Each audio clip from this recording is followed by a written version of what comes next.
have such sights to show you.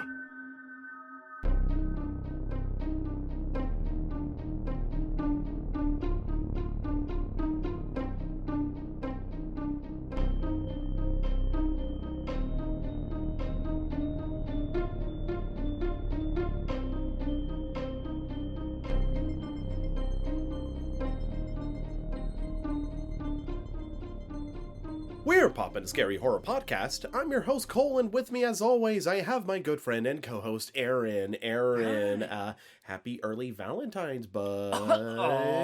Oh, happy early Valentine's Day to you, too.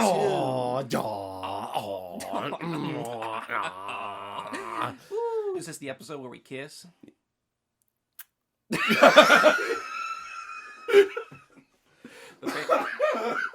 The fans have been writing in. They want it. Absolutely. None of them. Yeah, we saved that for the Patreon. Go to patreon.com/Poppin the Scary Horror Podcast. I guarantee you it's not going to It exist. doesn't exist. We don't have one. Yeah,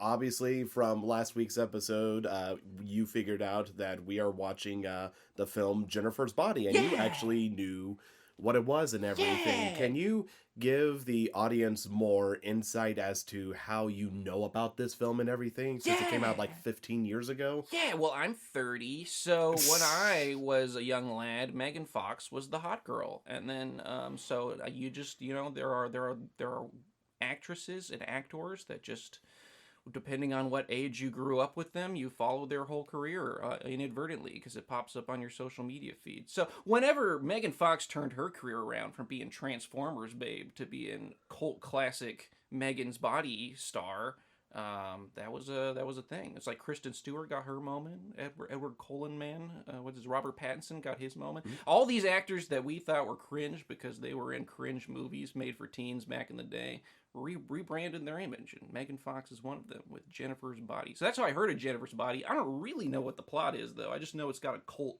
horror following. Yeah, you basically do have it right. It was because, you and I are pretty close to the same age, and the fact that I was also exposed to, the Megan Fox sort of hype that went on, because she was, like, the babe. Like, basically, like, mind you, the next words that come out of my mouth, I am not making this blatant of a statement from my own perspective, but she's basically, like, what Marilyn Monroe was back then, and the fact that it's just bust into scene. Yeah, she was the equivalent of the cultural pinup girl of the 2010s. Or yes, yes, thank you. I was about to say, I was like, I know what you're saying. Yeah, like, I don't know. I might be, old-fashioned, but I think Marilyn Monroe definitely has a lot more cooking than Megan Fox. Yeah, as far as like lasting cultural impact. Yes, exactly. Absolutely. So but yes, until Megan Fox sings "Happy Birthday, Mr. President" to Donald Trump in the White House, it could happen this year. We're waiting for it, but until that happens, I don't think she's cementing Marilyn Monroe status. Yeah, but that image of her in Transformers bending over the hood was more on my Facebook wall, much more than Marilyn Monroe's dress being blown up in the 2010s. So there's an argument. Yeah, because it was definitely kind of a crazy phenomenon. Like, people were just like, Megan Fox is like the hottest woman alive and everything else. Yeah, she had that status for a bit. Yeah, and where were you on that whole idea on that and everything? I was a hater, I think. Yeah, but that was just my default in high school. I think was like popular woman, hate that. I don't know. But, yeah. I'm obviously being a little tongue in cheek here, but no, I like the Transformers movies. I don't think Megan Fox was my type of hot at the time. I was also 13 or whenever one of those movies started coming out. Who knows what I found hot at the time? Probably a cartoon character. But I don't know. So it was like, I don't know, she kind of had that status in my head of like, Kristen Stewart, she's cringe. Megan Fox, she's cringe. Like all the popular actresses at the time. I don't know. With Justin Bieber, that's cringe. That was just the default at the time. I think was to hate things on the internet. But maybe that was just the circle I was in.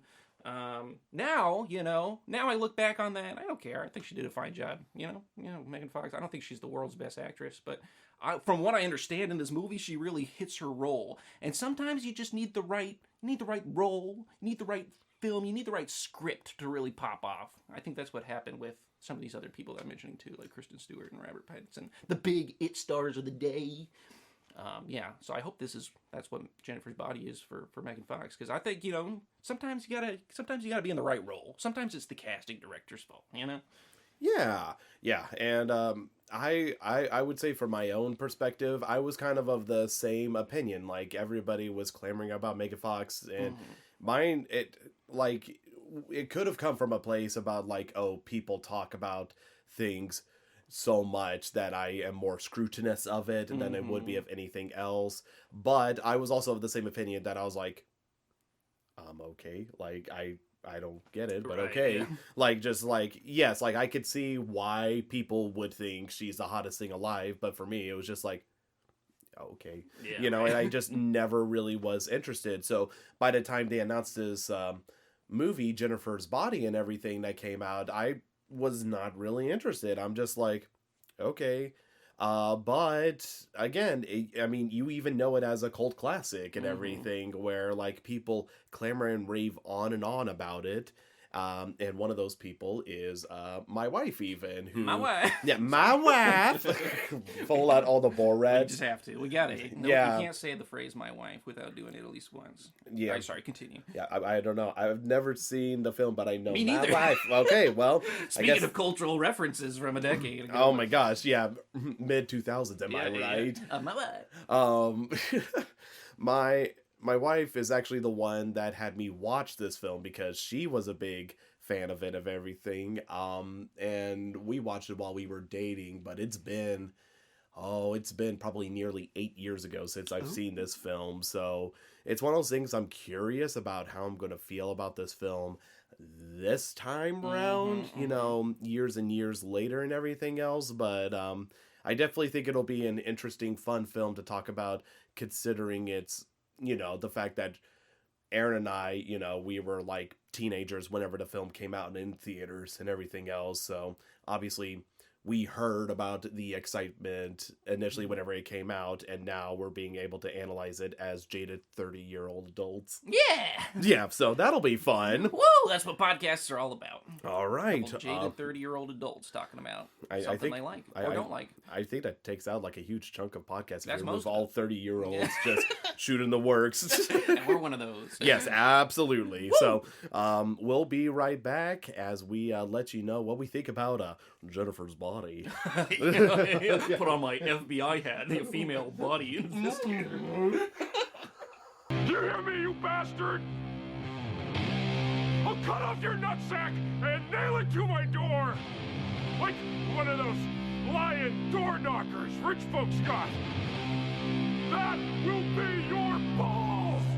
And we are back from watching Jennifer's Body. So, Aaron, after 15 years since its original release, what did you think about it? I mean, it's a movie from 15 years ago, and I think that's a lot of the charm, is, flip phones and emo boy bands and posters on the wall, and it has a definite vibe to it that I think gives it more appeal now, even, because it becomes like a little period, like a little window in history. It is very 2009. Yeah, because I know that was like one of the charms I talked about whenever we watched Lake Mungo, is like it captured that early 2000s feel. This is like the perfect encapsulation, I would argue, of the late 2000s and everything. Absolutely. And I think, again, it's just that alone merits itself as like a solid reason to watch this film. But yeah, like literally blast from the past and everything. It captures everything I remember about that time period and everything else like that. Yeah. So it's, right on the money about that dude and everything. It literally feels like 15 years ago this film came out, but it's not bad. It's a nostalgia ride. No, it's a good movie. Yeah, I see it too. It's a well-crafted movie. It has a lot of like teen elements, but it doesn't, like, as far as the structure and the plot goes, doesn't feel like a teeny bop kind of horror movie. It's just like, it's teen horror, but it has a fresh new spin on it, and it's a really well written script, I think. But... Yeah, because like I think you bring up something interesting, which is like how Hollywood studios write teenage actors and everything else like that. Because I feel like you ever watch those films, you're like, teenagers don't talk like this right at all whatsoever and everything else. I feel like this movie is more true to capturing the sort of dialogue people exchange. Now, granted, in that time, yeah. yeah, in that time and everything. Now, granted, there's a couple of moments where I'm like, okay, that's pretty blanket, kind of just like as if, you know, kind of doing that and everything else. But I feel like overall, I do like how very deliberate a lot of the dialogue was for all the characters. Yeah, I think it was, I mean, I can see why people latch on to Megan Fox's character a lot, because she has just some of the most hilariously written dialogue, and she delivers it perfectly. It's just sort of that 2009, like, peak Paris Hilton, keeping up with the Kardashians, starting to roll out kind of attitude of like, yeah, whatever, I'm a bitch, and it's cool. Like, yeah. One thing I was very surprised by watching the film is the fact that, you know, it's like, this film came out after Transformers and everything, and it had already, like, sexualized her or whatever, but, like, this is one of those things where looking at it now, like, whenever I was watching the film, I'm like, man, Megan Fox just looks like a teenager, and so that just makes the idolization even more kind of like...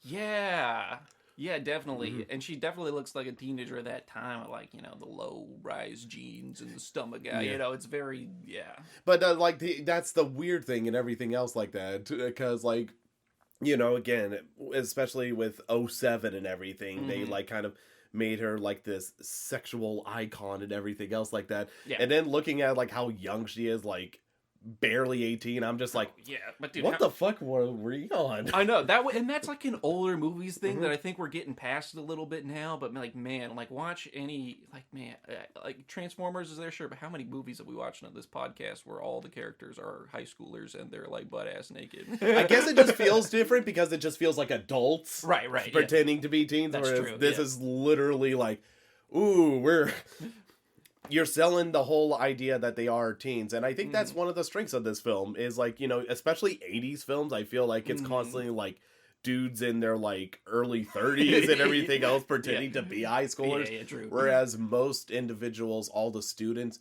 legit feel like they are like high school students and everything. Yeah, I think they did a great job in this movie with like wardrobe and hair and everything. I love that. Was it Chip, the like boyfriend of the main character? Yes, has that bowl cut and he's constantly wearing my god, graphic t-shirts with a vest over it. it's like peak like. This was the band nerd in 2007. Yeah, like it's dude, that vest was killing me. I was like, I remembered those vests. Yeah. I hated it then. Yep. I hate it now. Yep. It's like and every character's like that, where they're a little bit, I don't want to say like stereotypy, but they're definitely like typecast visually in a way that I think is awesome and works really well. But yeah, now that I think about it, you do get to see every like stereotype of like what this group would look like in high school, like pretty much everybody, I'm pretty sure. So I think that's actually kind of got the cheerleader, nifty. You got the nerdy girl, you got the emo boy, you got the band kid nerd, you got like they like went through the archetypes and was like, yeah, we're doing teen movie shit, but like updated and accurate, and it was cool. Yeah, very, very cool. And I guess we'll go ahead and talk about the overall plot of the film, which focuses on two best friends, Anita, nicknamed Needy, being best friends with Jennifer. And the most interesting aspect about their friendship is the fact that Jennifer is definitely the popular girl, the beautiful girl of the school and everything, whereas Needy is definitely kind of the awkward, silent, nerdy type of person and everything else. Don't get me wrong, she's a 10 out of 10 attractive person. Oh, yeah. Because this is Hollywood movie. But they put glasses on her and put her hair back. So, but yeah. So she's supposed to be homely. Yes, for sure. Yeah. But basically, they end up going to this concert that's playing at their local bar and everything. And after an incident occurs there, everything starts to go incredibly south. Yeah, it goes downhill. Yep, and Megan Fox's character starts acting a little funny. Yeah, it acts a little funny. Just a little. You're a little off today. Something the matter with you.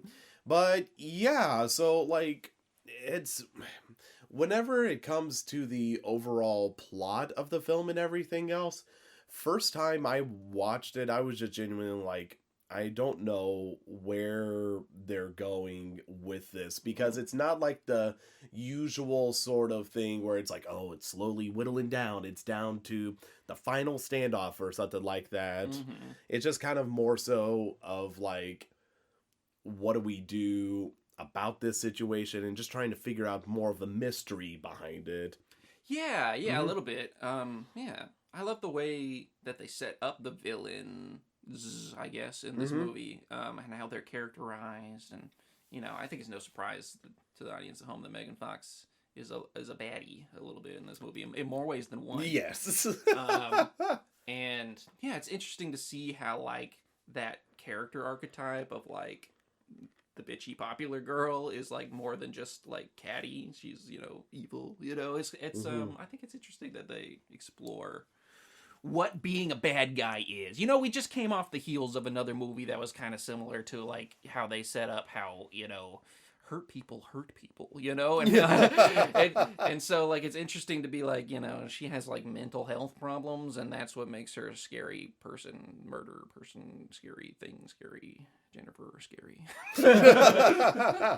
without spoiling too much, but yeah, because I feel like whenever it comes to the overall like progressing of the plot and everything, there is that mystery there, but it also just kind of takes like a further reflection looking at Jennifer and Needy's relationship with one another, because it is so odd that they would be friends. Yeah. And they kind of dive into why they are friends, and they kind of question why are they friends. And it's cool. I like that they explore that aspect, and it gives the movie a lot of depth that it wouldn't have otherwise if it was something like, you know, typical slasher. This is just evil guy that's slashing, versus like a more exploration into the mentality of everybody involved.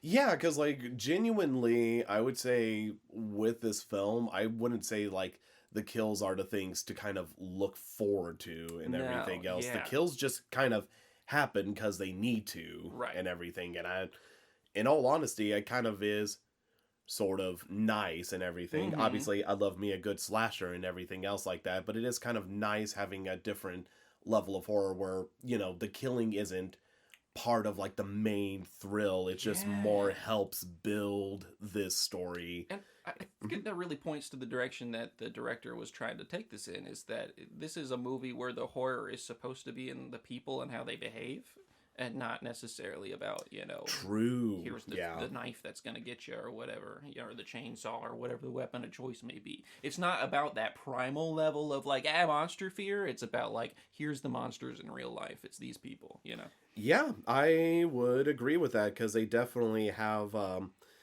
a lot of things that is sort of laughable, like a good laughable and everything else. Like they're clearly just pointing out the hypocrisy in some sort of areas, and sort of just the, I don't know, it just hits a little too close to home, I'd probably argue, and everything. I would say so, yeah, because it's trying to, I think this is like, you know, sort of the new age order of horror when you think of the horror classics of the new age, you know, like Get Out, or like, you know, some of these movies that are a little more about like, here's this societal thing and we're making it scary, you know. And here I think really what makes the people that are scary in this movie is like they're categorized by a complete lack of empathy. Like they just I don't know. There's some, the bar tragedy, seeing how people in the script like react to that, you know, as they go through in the high schools, like mourning the thing that happens at the bar early on. People are like, you know, certain people are just like, yeah, whatever. Who gives a fuck? And then like you can kind of tell who the good guys and the bad guys are pretty explicitly by like their reactions to tragedy, which is interesting for a horror movie. But that's becomes the focus. It's not just like an incidental thing. Like that's what most of the movie is. Yeah, I would agree with that. And like I said, it is, because it is a mystery, we do have to be light on sort of the plot and the surprises that show up. But needless to say, there are definitely a few surprises, especially whenever it comes to the main reveal of what happened and what's the result of it. I remember the first time I was just like, oh, okay. I can't think of too many films that have done this route and everything. Right. So I think that's pretty gosh darn neat Yeah. and everything, but that'll be obviously more discussed in the spoilers section. So I guess one thing that's going to be good to talk about is talk about the main gal herself, Megan Fox, who plays Jennifer Check.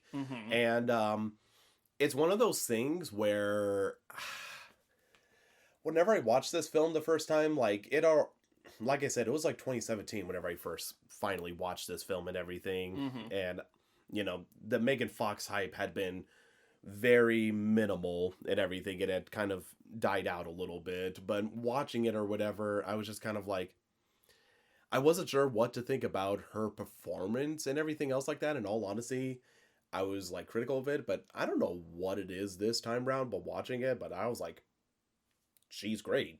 She's super great. Dude, she knocked it out of the park. And because I had heard the rumblings online, because this has been such a cult classic, that people say, like, yeah, this is perfectly cast for Megan Fox. And so I was kind of looking for that going in. And they're absolutely right. Like, even with the scrutiny of me being like, is she really? Like, no, this is her role, man. Like, it was made for her. It was amazing. But, yeah, because, like, I feel like the film works out perfectly because, like, do I think, like, Megan Fox, like, oh my gosh, like, what an amazing actress and stuff? Not necessarily, but for the film and everything, she is exactly who she needs to be and everything. And I think, like, again, this film can have some good, like, heartfelt moments and everything, but I think because she is able to be so tongue-in-cheek, cheeky, and everything else like that, it just works perfectly with the universe and tone of this film and everything. Yeah. I think a lot of times, you bring up a good point, I think a lot of times when we think of what makes an actor good or not, we think about range, you know what I mean? But there's more aspects that I don't think Megan Fox necessarily has a lot of range, but whenever you put an actor that does a specific thing really well in the right role, I mean, you can see art, and she's an artist in this role. Would I cast her to be fucking the Queen of England or something? Probably not. But, you know, despite the fact that Megan Fox, at least from what I've seen in her performances, doesn't have that much of like a breadth of character, the character that she develops in this movie that she brings to the screen is like, has all the depth and breadth that you need. Like, she's even though she plays a sort of airhead character, there's a difference between watching, you know, the college kids that they pick up to make these 70s slashers play airhead characters, and seeing Megan Fox is like, that's how you play an airhead character. Yeah, because I mean, definitely, like, I think that was like super important, but I also, like, I don't know, I'm trying to put my finger on it, but I felt like the character connections, depth, and everything else, it didn't feel like it was ever trying to manipulate me to try to, you know, sympathize or do this back and forth. Right. It's like I was just genuinely like, yeah, this just feels organic. Yeah, it was a performance. We were invested in the performance, and she delivered one. Yeah, so, and I honestly don't have any sort of qualms about her performance. Again, I'm trying to think, because like I said, I just remember the first time, being like, okay, I don't see what the big deal about this film was. Like, kind of expecting, I think I set the bar too high watching Jennifer's Body and everything, but kind of coming back again, just sort of like being middling, like, okay, like, just try to be as neutral about it. And, you know, maybe it's just rewatching it a second time and it just kind of hitting a little bit different and me picking up different sort of things, because there's definitely a lot of things that I'm like, man, I don't remember feeling like this or remember seeing that and everything else. It just it hit different, you know. It hit different. Yeah, they were cooking some stuff up in this movie, doing that. But yeah, Megan Fox, you know, works perfectly in this film and everything, and she's hot in this movie too. I mean, I'm just saying, you know, because I don't want you guys to think that I'm like but based on my comments before we watched the movie, that I thought Megan Fox is mid or something. No, she's an objectively attractive person. It's just Transformers Megan Fox character wasn't doing anything for me. In this movie, they do a good job of making her hot. Yeah, and you know what? That's part of her character. She's supposed to be hot. Yeah, and that's what I was about to say and everything. This didn't just feel like, you know, like, oh, we just need somebody hot for this film or whatever. No, like that's the purpose of this film and everything, is that this character is so gosh darn attractive. And they highlight it very specifically, and they contrast it with her and her best friend in very, very specific ways. I think one of the most deliberate and obvious ones is there's a part of the movie where there's two sex scenes happening at the same time, and it's like one is with a little homely girl who's doing like little lovey-dovey sex, and one is with Megan Fox who is doing Megan Fox sex, and it's it's a little bit uncomfortable to watch because it's like two sex scenes happening at once. Yes. Like what if my parents walked in right now? I'd be double embarrassed. But no, I mean the movie deliberately draws a contrast into like these two types of like, here's the little nerdy girl that's kind of cute, and like here's bitchy Megan Fox hot. Like they draw that on purpose. That is part of the conflict of the movie. Yeah, and so there's a lot of things I do want to mention, but I feel like it kind of bleeds into like other categories and thoughts and stuff like that. But like genuinely, there's only like maybe a few like scratches, nitpicks on the performance, but I mean it's like literally scuffs to what I just compare to as like a flawless like performance and everything. So good job, Megan Fox. You did a really good job. I know you were waiting for our validation, so we want to tell you good job.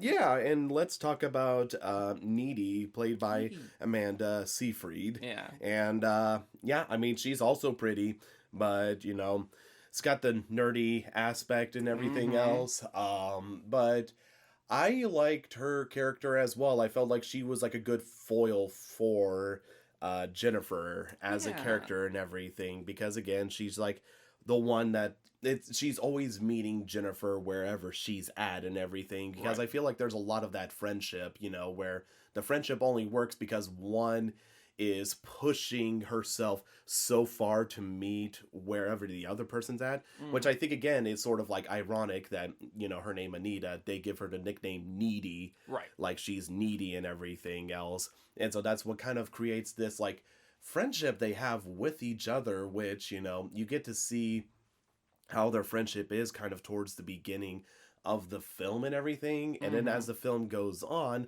obviously events pop up that kind of stifles the friendship, but then it makes you kind of question overall how strong was that friendship to begin with, because they even took time to have like flashback scenes kind of showing earlier examples of it and everything else. But I think she does a really good job. And you know, since even though like Megan Fox is the star of the film and everything else, and the thing that everybody would automatically be, because like that's what you knew, that's the name of the movie is Jennifer's Body, and Megan Fox plays Jennifer. But arguably Needy is the main character and everything, because it's talking about her experience, and it's her point of view, and doing that. But I thought she did a very good job, because she has to do a huge array of emotions and everything else, surprisingly. But I grew endeared to her and everything. And so these two titular characters are kind of, I mean, they're the reason why this film, I mean, there's multiple reasons this film stands on its own, but I would argue these two characters are like some of the strongest aspects of this film and everything. Yeah, so their dynamic is really well crafted for the purpose of this plot. Yeah, and so I only mentioned that just because there are other characters in the film, but they kind of start to waver off because, again, they're not really the focus of the film. They're kind of like more... They're all in service to the film's objective, but it's really about those two girls. Yeah. Yes, exactly. And I was a really big fan of Needy and her character development and the turmoil she kind of has to deal with whenever it comes to trying to figure out what exactly is going on with Jennifer and everything. Even in the nickname they give her, they really kind of set up your expectations for their relationship. Like, this is the needy one, I guess, or at least somebody's calling her needy, and you sort of understand, like, you know, I think it sets up, like, somebody whose nickname is Needy, you know? Yes. You know what I mean? Has like a certain attitude that you go into the film with. But Yeah, and there's so much I want to kind of dissect about their friendship and everything else, but I'm afraid that's going to be like spoiler territory. Yes, spoiler territory. So that's why I'm like struggling right now. But we're gonna go into it, guys. well, but yeah, not yet. we're going to tear into it. Tear it up. Sink our teeth into it. But yeah, I mean, so needless to say, both Amanda and Megan put on hell of performances for their characters. So definite major kudos to them. I don't know how you feel about this next character I'm going to talk about. Okay. But let's. I don't know how you feel about Chip, played by Johnny Simmons. Because I'm going to be straight up honest. The first time I watched this film, hated the guy. Chip, the boyfriend? Yeah, the boyfriend and everything. I was like, I can't stand this dude. And he's supposed to be a dumb boy. And he's kind of a dumb boy. Yeah, and then watching it this time, it's like, I guess, you know, like I'm trying to be generous, but I'm still like, oh my god, this guy. I like what his character does. I don't think you're supposed to like love the character. He's just he's just like a dweeb, you know what I mean? Yeah. And it's not like you're supposed to not like him. So I didn't like love him, I didn't hate him. I think he's supposed to be like the rational high schooler thought of the time. As these events unfold, he's usually the one that's supposed to be like level-headed because he's not directly involved in a lot of the events. So he's like, well, sometimes he's like, yeah, it's time to mourn. Sometimes he's like, we need to move on. You know, he's just supposed to be like the high school, like reasonable guy. Like, I don't know about any of this stuff you're talking about, and you know, but. He says overall he's like a sweet guy. I think he's supposed to be in contrast to like the other love interests that displayed themselves to other characters in the movies that are kind of assholes. And he's like, this is like the baseline of like, this is how like normal a guy is supposed to be in high school. You know what I mean? He's supposed to be a nerdy little Justin Bieber looking drummer, you know? But yeah. So I like what his character does. I like what it does for the script. But yeah, as far as him and his character, it's like, he's not supposed to be important. It's about these two girls. Yeah, I would say that because I like it. Just makes me curious because I honestly would prefer it if they went into this film trying to make the character Chip kind of like, again, dweebish and not like the like, oh, he's a really swell, nice guy and everything else. Because I wouldn't say he's like a jerk by any means or awful or anything else, but I'm just like, oh my god, this guy's killing me. Well, that's what I like about him is he's not great. He's not bad either. He's a guy. He's supposed to be the representation, and sometimes people make bad calls, they make mistakes, they don't handle things correctly. He's supposed to be fucking 17, maybe, max. You know, he's supposed to be a dumb kid that doesn't get it right, but has his heart in the right place. Which is good, as opposed to other films we've talked about on the podcast where you're like, I hate this guy. Right. This guy, like... I almost prefer it because it's like, they either make him just such a total clown, and like, all he is a clown, or they make him fucking an asshole, and all he is an asshole, or whatever. But like, this character at least has some depth, and like, I appreciate what he does for the character. He's not all one thing. He's not one-dimensional. He's a well-written character. Yeah. He's just not... I don't think he's anybody's like, oh, I love this guy. Yes. I don't think there's Chip fanboys out there. Yeah, and mind you, this is not the actor Johnny's fault, by the way. I feel like he does a perfectly fine job trying to bring this character to life, and I believed him in everything. It's just more so the character writing where I'm just like, yeah, okay, that's fine, but it's like you mentioned, he's not the focus. He's literally a side piece for the two main focal characters, Jennifer and Needy. And exactly, I don't think he's supposed to attract any attention to himself beyond, like, he serves as a foil whenever the main character is talking to him. This is honestly, you know what? Movies that pass the Bechdel test, this one does. Ooh, let's go! Yeah. It's almost the opposite. It's like most of the time whenever a woman is talking to a man, she's talking about her relationship with another woman. It's like the opposite. Like, anyway. So, woo! Progressiveness. I guess. Yeah, that is one thing I genuinely kind of looked at this film and everything else, and I'm like, I don't know. I feel like in some ways it's surprisingly...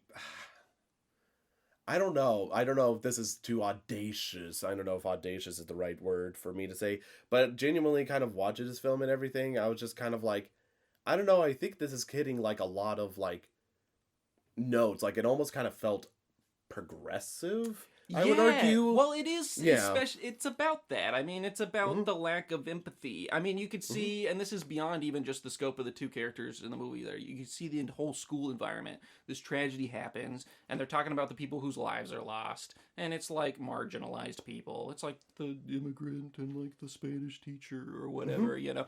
And then, and like the reaction that people have, like some people are like, "Oh my God, this is sad. I'm in mourning," and some people are just like, "Whatever, like boring. Stop talking," you know. And that's about. I mean, that translates directly to things that are happening in our world today without getting too political. It's like, even when I say the evil here is the lack of empathy, I mean, that is a definition of evil that was given by a U.S., I can't remember, he was like a captain in the army or whatever. He was involved in the Nuremberg trials and was watching the Nazis on the stand over and over and over and recording those things. And at the end of like listening to hundreds of Nazis talk about why they did what they did, he's like, I have no choice but to accept that the definition of evil is the lack of empathy, is not caring about anybody beyond your own scope. And there are characters in this movie that whenever you hear about, like, somebody died because it's a horror movie, they're like, did we know him? Okay, who cares? You know, like, yeah. And it's like, that's specifically, like, I think that's the core lesson of, like, what makes evil people evil in this movie is they're defined as, like, not caring about anybody but themselves. Yeah, and I like I said, I'm only hesitant to say it, not to like laud the film, but obviously, it's kind of interesting because again, we're talking about it feeling authentic. One of the words they use a lot is retarded and everything, which was like peak. That word was used so much, and now obviously. Well, they have. There's a couple other. There's some slurs that I can't say on this podcast nowadays, but we're all over the Xbox Live chats that they say in this movie. I mean, like they use the F slur. They use like, and that's because that's how people talked back then. But particularly the least empathetic characters are the ones talking that way. Yes, and so it's one of those things that like I don't want to be like it's progressive, and then people like who are very politically correct try to watch it. They're like, how is this progressive or whatever? Well, but you can never. I mean, you can never please those people. But but yeah, and I think that's one of the things that like I felt like it just built a lot of authenticity on the way they talked. Now, obviously, if you're very sensitive about that stuff, obviously, trigger warning with that. Triggered. But yeah, Stay home for this one, liberals. Yeah, exactly. And then there's one scene in particular I do want to talk about that I do want to dissect, like whether it's kind of deemed as like, is this progressive or is this just bait or whatever? But okay, I don't know.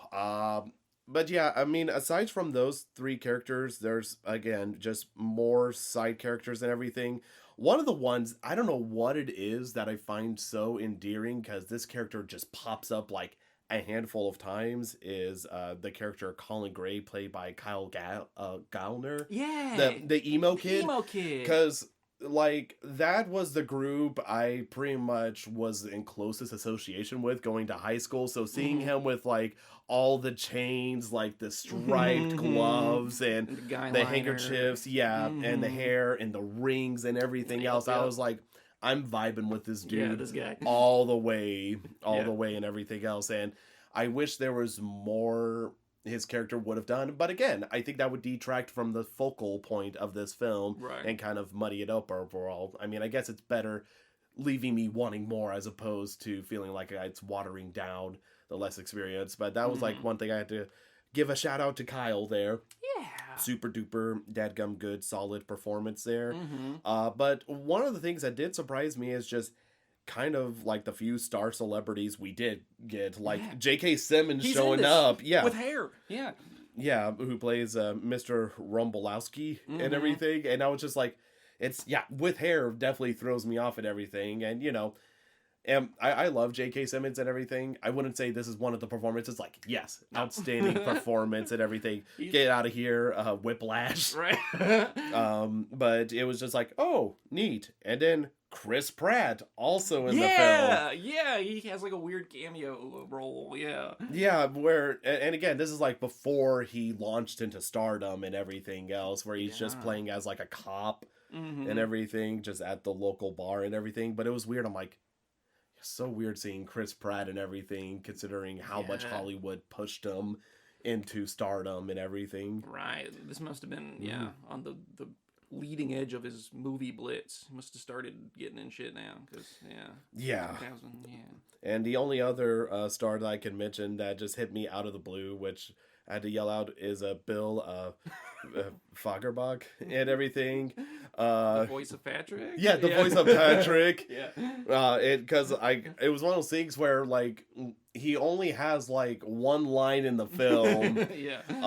And people people that have seen the film know what it is and everything, because it's a pretty dadgum iconic line for the film and everything else. But it's just definitely weird anytime I hear him. Yeah. Because it's like, he's even in Hunchback of Notre Dame, like the Disney animated film. Oh, really? Yeah, and whenever he talks, it's just Patrick Star all Yeah. the way. You can't It's be just, in a role that big. And you know, not it's like be- Gilbert Gottfried. Right. Like, most people's introduction is Latin, and you're like, is that Iago? Iago, yeah. Doing that, Or but... the half-leg Doug. Depends on when you were born, I guess. Yeah, but yeah, I mean, aside from that,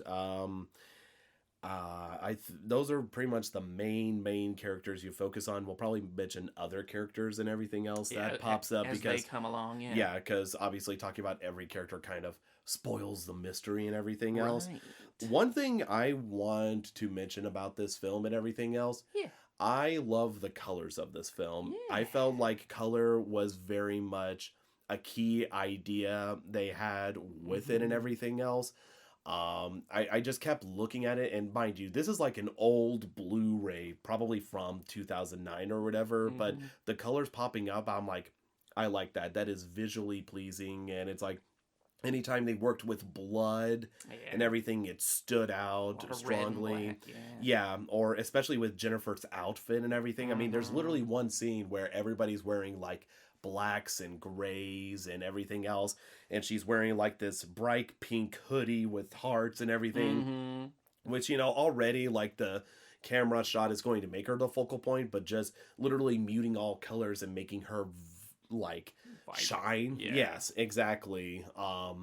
Basically, I was just like, man, I'm a real big fan of these colors and everything else. There's lots of scenes as well and visual stuff that I looked at, and I'm just like, man, I am digging the whole vibe of this film. It is taking advantage of its genre. Absolutely. As it is. There is a lot of visual symbolism for sure too, not just in colors but also in like the way that they portray. I can't even really say it without spoiling some certain scenes, but like the whatever's in the background is often really reflective of like the conflict that's happening when they're talking, you know. There's not a lot. I think this movie is a really good example of how you can have two characters talking about something and it not just be boring exposition. It's like what's happening around them, the environment they're in, the scene, the setting, the circumstances, you know, all really add to whatever's happening or being said, you know. Yeah, I would argue with that, but yeah, and that was like one of the things I had to mention, that for me, like, I didn't remember the colors sticking out as much as they did. I watched it first time around, but this time, like, watching it, it was just like,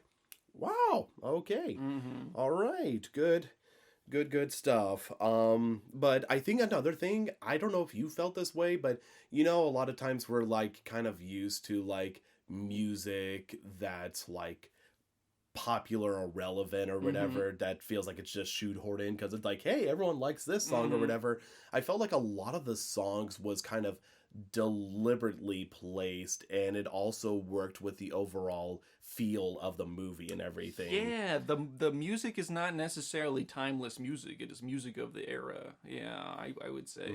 What was it? Was it Usher that was playing in the abandoned house scene?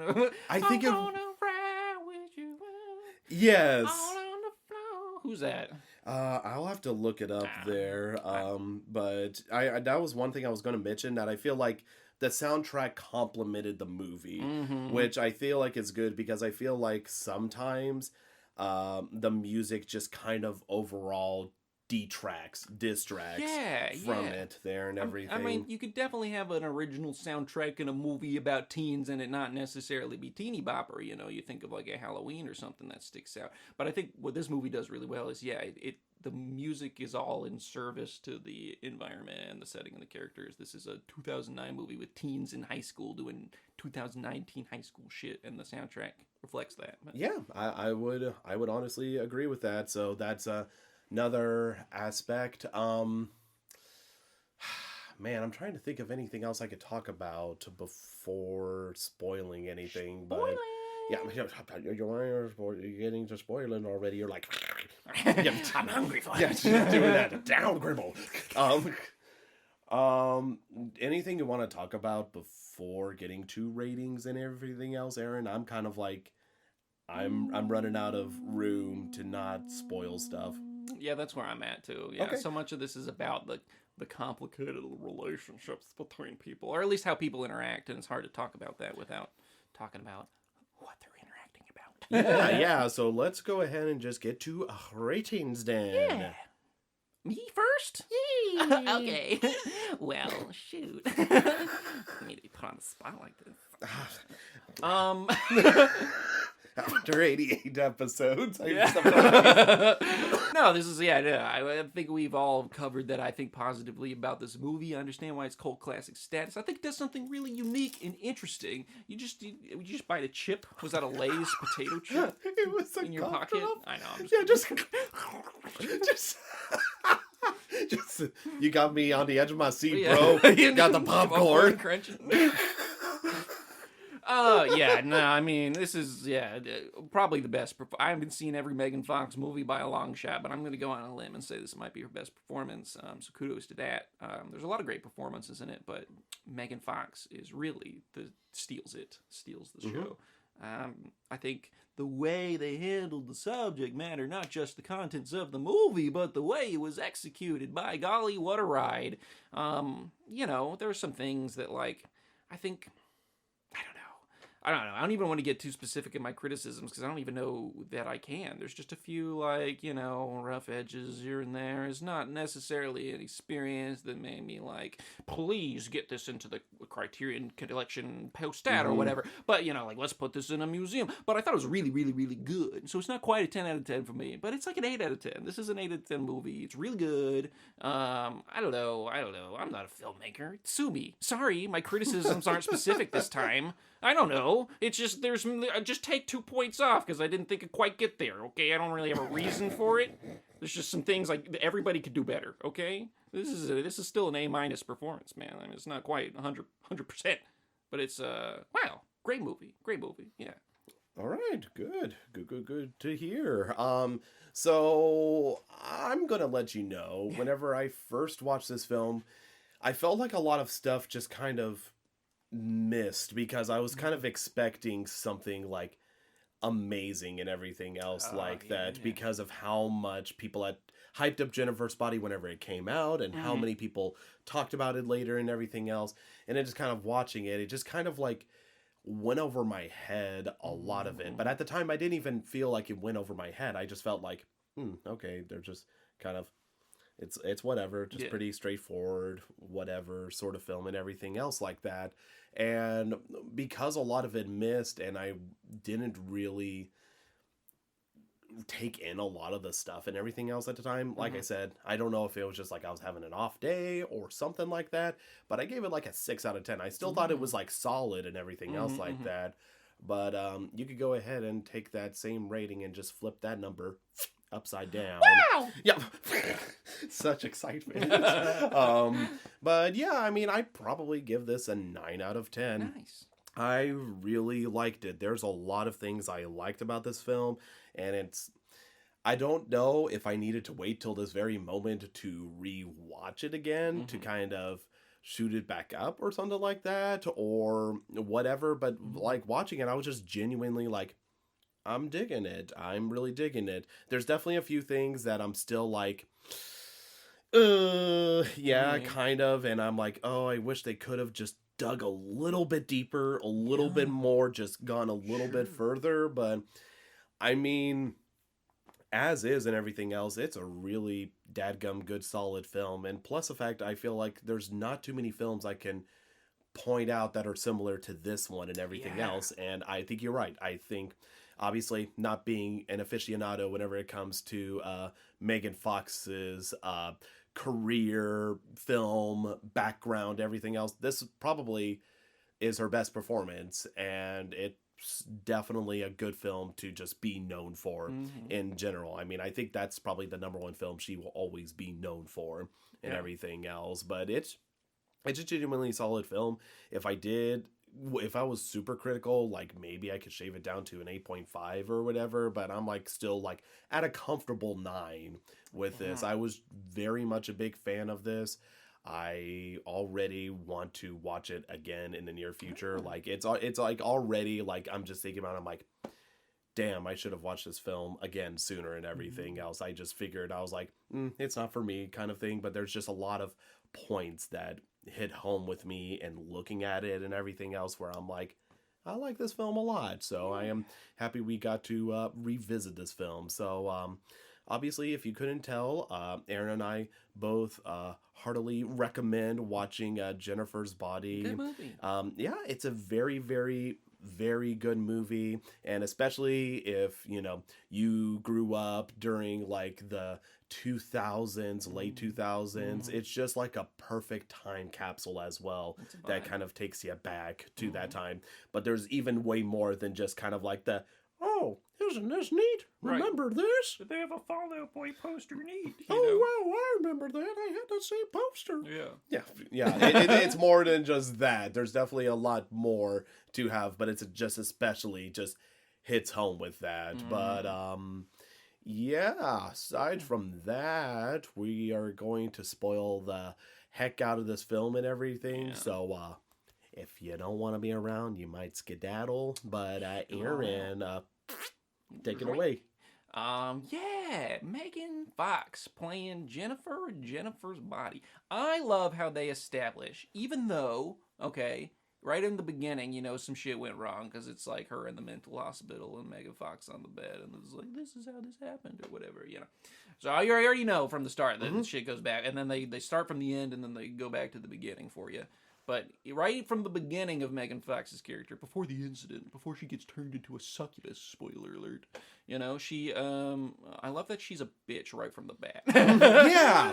Because that's the point of the story. It's not like she was a good girl and then went bad. Is that she was already, like, a manipulator, a person who thrives on other people's attention in, like, a really shallow way. Like, I need boys to hit on me, but I don't care about the ones that care about me. I want to go to this weird older guy that's like, I even love how she hones in onto this band member that looks like, emo band guy, but then does not give a fuck about the high schooler of her age that looks exactly like the emo guy dressed up in rings until later on when she realizes that her best friend thinks he's nice, so I guess I'll go kill him, I love from the beginning that Megan Fox is already portrayed as like this shallow, insecure person, and then she becomes the bad guy or whatever.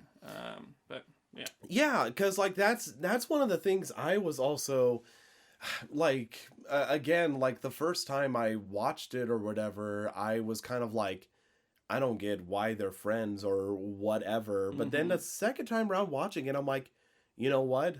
I believe this friendship. I believe everything about it. And I like that it's not like we were like inseparable best friends. She treated me so kindly and everything else. It just kind of came from like needy kind of adoration for Jennifer and everything. Yeah. But at the same point, you didn't feel like Jennifer was like being purposely malicious and manipulating her. She's just like, oh, you're just attracted to me. We're best friends, sure, yeah. I love, and just continued on. And I love the depiction of, because they make it clear later that she's a succubus, but it's clear from the beginning. Like once you start picking up on some hints, it's like, yeah, like she's acting like a succubus, and then they go out and they outline it further. But I love that her being a succubus is not just like attracting men to sleep with them and then kill them or whatever. She does this in her relationships with everybody. She's like a serial gaslighter. She weaponizes therapy language to be like, I'm really concerned about you. Like, you need to be okay. Like, you know, but like what she's being a giant bitch.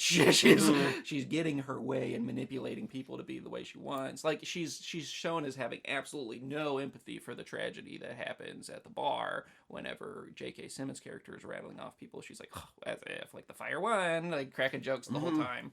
And then immediately flips the switch to go seduce the football guy and be like, your best friend died. Like, my heart is broken. And like, Yeah. your heart is broken too. So like her version of being a succubus is also just like preying, like attracting people in like a manipulative, catty bitch way, but not in like the ye old 1800s succubus of yore kind of way, in like a very modern teeny bopper, I'm a toxic piece of shit, but this is how toxic pieces of shit drag people in, you know? Yeah, and I genuinely believed all of that, like, and it's because, like, it makes me curious, because I guess the first time I watched the film, I was just sort of like, you know, man, why in the world did she just turn up to like the bitchy meter to 11 and everything else? But it just kind of makes me wonder more so if it's just more so just sort of like after she gets turned into a succubus, she's just kind of riding off the high. So now she feels like she could say even more stuff than what she would normally. Right. Kind of like, you know, people whenever they just feel kind of unstoppable and everything. Yes. They'll just kind of say and do stupid stuff. That's how it is, yeah. And she feels that way from the beginning, even before she gets turned into a succubus. She feels unstoppable, which is why she gets into a van with 4 strange guys, despite her friend begging her not to because something bad's gonna happen. She's like, whatever. And then something terrible happens to her. She gets sacrificed to Satan or whatever. Yeah, and again, it's one of those things that, like, I think it's like how you kind of mentioned, they do it in such a believable way to make her a terrible person, but it's grounded. It's not like one of those, like, nobody acts like that in real life. Right. No, they do. Yeah, they do, and it's absolutely insane. But I do like, again, like, kind of talking about films about succubuses, you don't see too many films about succubuses. Like, obviously, you know the term and everything else like that. So I think that's like another kind of unique thing where, again, I do love the personification they did for this succubus as opposed to kind of like the come here, child. You know, kind of. I'm wearing a corset with my boobs out. Yes, exactly. That level succubus and everything. But yeah, it just does kind of make me curious because, again, it happens so quick and, you know, you get enough of, like, her character before then and everything else. So I wouldn't say you don't get enough, but it just makes me curious on, like, I just want to dig into their relationship and everything else on kind of why it, like, is, man, there's so much I want to discuss there, but it just kind of makes me curious about their friendship and how much legitimacy is there, because I do believe that on both sides they do see friends in one another, but unfortunately it's kind of both toxic traits for themselves, with Needy literally just being kind of like needy and just feeling like I just need this friendship and everything else like that, and then Jennifer, who needs this relationship just because she feels like ultimately after she like gets whatever she wants or whatever, they leave her, except for Needy. Needy is always there constantly, like is an anchor and reliable and everything. Which I think is really clever of the script that, yeah, her name's Needy, but like you got to think like who gave her that nickname, and it's Megan Fox's character. She calls her Needy all the time. She's the one. I didn't even pick that up. Needy. But it's Megan Fox who's the needy one. As soon as anytime she starts turning attention to her boyfriend, she's like, hey, no, shut up, don't talk to him, come hang out with me. She's constantly interrupting plans with her to go off on her boyfriend. It's like, I need you, I need you, I need you, I need you, I need you. That's what Megan Fox needs the whole time, and yet she projects all of her insecurities onto her. She says, you're needy, and you're unattractive, and you're this, and she's constantly putting her down to make Megan Fox's character, make Jennifer feel better. She's got to put down little old Needy. But it's funny because everything she throws at her is what she is herself, you know. So it's that's the interesting dynamic there. But yeah, it really is, and I'm glad you're there to kind of pick up and kind of talk more about these bullet points there, because I think the thing that I'm just like really like blown away by is, again, it's believable. Mm-hmm. It is believable. Oh, It's there's because like millions of people in friendships just like this, like right now. Yeah. well, and especially because whenever I first watch it, I'm just like, okay, yeah, it's like two friends, one's nice, one's not so nice, Mm-hmm. and then after Jennifer gets turned to succubus, starts killing people, that really starts driving a wedge in their friendship. But I think what it does more so is just kind of expose the overall imperfections and fractures in their friendship. Because like Mm-hmm. even at the beginning, because like I thought it was very interesting to have that deliberate choice of having that random flashback whenever they were kids or whatever, and she gets Mm-hmm. stabbed with a tack and she's like, oh, don't tell my mom. It's like, okay, I won't, or Right. whatever. Just kind of, again, giving in to whatever she wants, as opposed to Yeah. she could get tetanus, Right. needs a tetanus shot at everything. So I love that scene in particular because it does two things. The point of that scene is exactly what you're talking about. It's their relationship, right? Their Mhm. friendship. This is how Needy covers for Megan Fox and excuses Megan Fox's character for doing bad things or whatever, quote unquote. But the subtext there is also showing that, because the movie's not really about this, but it explains why Megan Fox is the way she is for whatever reason, whenever she gets angered or whenever she gets injured, she can't tell her parents because they're gonna get mad at her. You know what I mean? Mhm. It like signals to a traumatic background of like somebody, they like, my parents don't care about me or my well-being. She's obviously not getting the attention at home, and you can extrapolate these things by just some quick dialogue between two kids in a flashback scene. It's not really the point, but like it makes sense to why Megan Fox is the way she is, and kind of contributes to an overall message of like hurt people, because she's already kind of bitchy. Then she goes to the get sacrificed or whatever by these people that are bad people or whatever, and she becomes even worse. She like experiences some horrific trauma, which in the real world would have been probably getting raped in the woods, to be clear. But instead, because this is a movie, they don't do that. I mean, that's exactly what they're talking about. She's like, "Are you guys gonna rape me?" And they're like, and the guy driving's like, "I hate women," and it's like, these are obviously very bad people. But what happens, because it's fiction, is they do, a little sacrifice in the woods, and she survives the satanic sacrifice ritual and becomes Jennifer's body. But what that is kind of a metaphor for is she ends up in a bad place, partially because of her own fault. She's ignoring her friends that are trying to like give her well-being, like, hey, it's a bad idea to get into a van with 5 strangers that are 10 years older than you. And she's like, nah, whatever, shut up, stop caring about me. And she does that because she has problems, and then she gets more problems because some terrible people do terrible things to her, and then she becomes a terrible person herself. It's kind of like the last movie we just watched of like, hurt people. That's not explicitly the point of the movie, but it like sets up the reasons why these people are voids of empathy, why these people are bad people. It's because bad things happen to them too.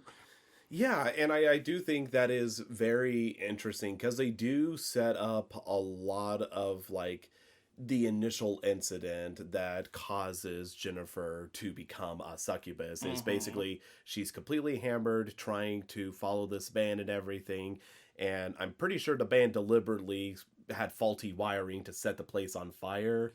Yeah, maybe. Yeah, it's hard to tell that, but yeah, that's just definitely the band's equipment started it, and then they were just playing all the way through it. And then they take that moment of like, hey, it's dangerous here. Let's take you girls and go somewhere safe and everything. And I do love that they initially ask at the beginning of like, you think she's a virgin and stuff? And again, like the thing is like, I never caught whim that, oh, they're Satanists, you know, trying to summon Satan or whatever. It's just one of those things that, unfortunately, people that are kind of in an elevated position use that power to kind of get what they want. And unfortunately, they kind of treat others kind of like prizes to be won and everything else like that. And so I feel like this is done so tastefully well, surprisingly, where they have this setup where it's like, okay, attracting very young, fans and everything else. They're completely boozed up and everything else, taking them to the van and everything else. Right, these are predators, Yeah, exactly. Literally predators, and then dragging off because, again, I was kind of worried at first because I was like, okay, like, is this going to be like, are we going down to sexual assault territory and everything else? But I feel like it almost kind of reflects that and everything else. But thankfully, they just do a satanic sacrifice instead. Right. Which, again, I also feel like it's very Right. I mean, she gets Yeah. forcefully punctured over and over, forcefully penetrated. I mean, Yeah. it's a symbol for that, but it's not so Yeah. like overt. It's not beating you over the head with it like. Yes, I feel bad, like but it sets that up. Yeah. it's tastefully done and everything else, and I also like how, again, the motivation behind like the band, which one of the actors, I believe the lead singer's name's like Nikolai Wolf or whatever, played by Adam Brody. I love his motivation behind it, where he's like, it's hard to make it in this industry. As so an indie band, yeah. Yes. So we're going to summon Satan to try to get a lot of fame and fortune. And it works. And it works. It works. And so that's like, again, the sort of, and it's done so in a believable way. Yeah, because it's not literally like Satan comes as like, here's a bag of money, you know? It's like they use the terrible tragedy that they caused to then bank off of by being the heroes. You know, we're going to donate 3% of our profits to... Oh my God. to help people in Devil's Hole. They like get the name wrong every time they say it. You know? Yeah, the Devil's Lake. Devil's Cauldron, yeah. But they always call it like Devil's Pond, Devil's Lake, Devil's... Yes, doing something like that or whatever. It's like so obvious that they don't care about these people, but they represent, you know, the interests of the rich and powerful. It's like, yeah, well, fuck you guys, we're doing this for money. Yeah, and I felt like that was like actually just pretty dadgum well done and everything. So I was like, wow, this is really well done. And I feel like it hits a lot of like the points, because again, I do believe like this can be sort of like symbolic of someone going through trauma like this, and again, like they're already hurt person, and this only just further kind of makes them hurt others and everything else. If you took like the supernatural elements out of all this and tried to make this like a real life story, it would be the story about two childhood friends that grow up and become different people and start to grow apart as after one of them gets dramatically sexually assaulted and then is so disturbed by that they murder everybody. Like that, it's not quite as interesting of a story though, so they make it like she becomes a succubus as an agent of Satan, and she's, I mean, that's what literature, that's what movie storytelling does, is we tell you the stories of real life feelings and conflicts, but through the guise of mystical setting. So like it's cool. I love the way they do it. I think it was handled really well. Yeah, it really was. It really was. Speaking of handled very well, or people that did get handled, you know, rock look. I really like how I think there's only specifically 3 kills that Jennifer does in the film, like 3 boys that she kills, I believe, because there's like the quarterback, the emo kid, and then Chip. Well, there's also the foreign exchange student. Right, I forgot. They assumed he died in the fire, but really she found him wandering away and then killed him and ate him. But... yeah, I just liked how each one was unique, because if you were to assume, I tell you the premise of like, hey, there's this succubus horror movie and everything else. How do you think most guys are going to be kind of going into it that get killed? They're going to be like, oh, yeah. I'm super horny. Yeah, super horny. And really, I felt like all of them were reluctant. Yeah, like, you know, actual teenage boys. Because, like, technically the first kill and everything is a foreign exchange student and everything else who's just... and lost, doesn't know what to do, everything else. He gets literally predated on. He just suffered a traumatic event, and somebody takes advantage of that by saying, you know, finding out things about him, like, oh, nobody knows you're alive, great, and then uses that to consume him, you know. Yeah, doing that, which I did, I was surprised that they didn't even show, like, him being killed and everything else, but I didn't feel the need to or anything else, so I'm like, okay, cool. A horror film that doesn't make me crave carnage. Right. But you'll notice Jennifer does that to all of her victims, as she finds them specifically in a low spot when they're at their worst, when they're down, either by her own devices or because, you know, like in that example, obviously, is because he walks out of a fire. But then you think of like the quarterback, he's mourning the loss of his best friend, and she uses that to get under his skin and get to him. She, you know, Chip is mourning the separation between him and his girlfriend that was caused by Megan Fox's character. character, you know what I mean? But she still uses that to get him into the pool and kill him. And then even the emo kid that was just trying to ask him on a date, she rejects him first and then is like, actually, no, come to this abandoned house. You know what I mean? She specifically finds people when they're at their weakest to prey on, which is what these evil people do in real life. Well, and I feel like there's so much to dissect with it, because even with Kyle Gallner's emo character and everything else, I love that setup of the whole thing, because again, he's brought up at the beginning of the film with Chip and Needy, and he's just like, hey, you doing okay with the fire and everything else? And he's just like, oh yeah, I'm okay. And she's like, yeah, he's a really nice guy or whatever. Right. Really nice. And that's just setting it up till later, because he initially asked Jennifer out and she's like, no, and it goes off. But it's only after Needy says, oh, he's such a sweet guy. He's like, oh, you think he's sweet? Like, watch this. Right. And I love there's a double-edged sword there, because not only is it like, oh, I'm going to do this to get at my best friend that I don't like anymore. You know what I mean? There's not only that aspect. It's also like, the people that she's preying on are sensitive people. They're sweethearts. You know what I mean? Yeah, it's so funny because, again, you pointed out, like, despite Jennifer calling Needy, she's the needy one, and feels like she has to isolate Needy for herself. Yeah, and I think this isn't just like, oh, isn't this a neat pattern? This is specifically baked into the script of Jennifer's character, and you can tell because that scene that we were talking about where she's walking through, she's wearing all these hearts while everybody's mourning. It's to show the contrast of she's like pretending to be this person that's loving and caring when she's totally just removed from reality. Everybody is mourning and wearing black right now, but she's like, wow, I'm so empathetic, and it's like, no, you're the blood-sucking monster, you know what I mean? But the blood-sucking monster doesn't show up looking like Satan. She shows up dressed in hearts and hey, Well, it's kind of interesting if you look at Jennifer, it's kind of like a little bit depressing because she does a lot of terrible things, but she never really has any consequences for it. Yeah, because she's hot. Yeah. That's the point. yeah, because literally in the classroom where JK is trying to talk about the tragedy, she's just making a lot of bad jokes or anything else like that,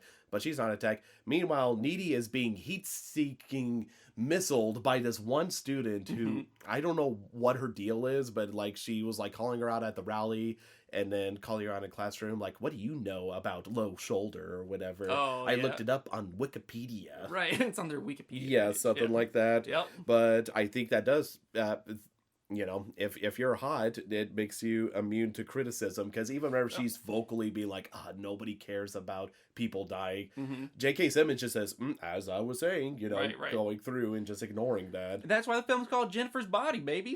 That's her weapon. You know what I mean? It's not, it's telling that she doesn't kill people with a hammer or knives or chainsaws or whatever in this movie. She consumes them with her body. She makes it part of her body. You know what I mean? It's telling that that's the villain, is Jennifer's body. It's not just called Jennifer, Yeah, that's true.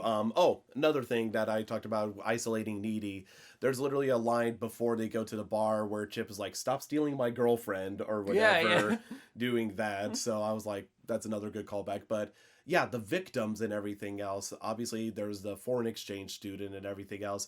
And then whenever it comes to the quarterback and stuff, mourning the loss of his friend or whatever, again, he's just insecure with his emotions, so he's just sort of literally bleeding out and everything.